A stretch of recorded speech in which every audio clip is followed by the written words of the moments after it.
Festa e Shnandovt, një nga ngjarjet më të rëndësishme fetare në vend, mblodhi Mira Pelegrin në kishën e Laçit, të ardhur nga qytetet e ndryshme të Shqipërisë, por edhe jashtë saj, shumë prej besimtarëve e kaluan natën pranë ambienteve të kishës. Udhtojnë nga të katër anët e vendit e nga përtej kufinjve, besojnë në mrekullitë e dëshmuara, luten për shëndetin, paqen, fëmijët në emigrim. Janë me mirë ata që edhe mbrëmjen e kaluar zgjodhen të përjetonin atmosferën që mund të përjetohet në vendin e mrekullive, si që e konsiderojnë pelegrinët. Nga Vlora. Nga Vlora te kisha Laçit? Po, erdhëm te kisha Laçit që na ndihmoi kisha Laçit se i kemi fëmijë të jashtë. Keni besim te ky vend? Shumë fare. Për Kosovë.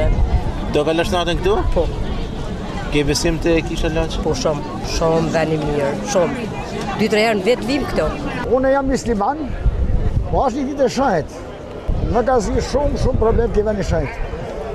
Edhe unë besoj shumë. Vetëm i lumjesi besoj.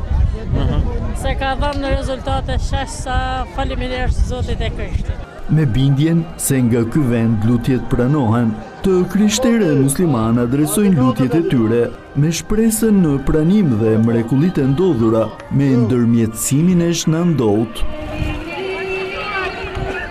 Për shëndet, paqe dhe lumturi në familjen tonë. Për shnetin e familjar, për shnetin ton edhe të popullit marë shqiptarëve. 13 qershori kurorëzon ritualin e përvitshëm të 12 të martave në kishën e Laçit. Çdo vit, mira besimtarë zgjedhin të ngjiten drejt kishës për të lutur dhe për të ripërtërirë besimin e tyre, duke e kthyer këtë pelegrinazh në një nga traditat më të rëndësishme fetare në vend.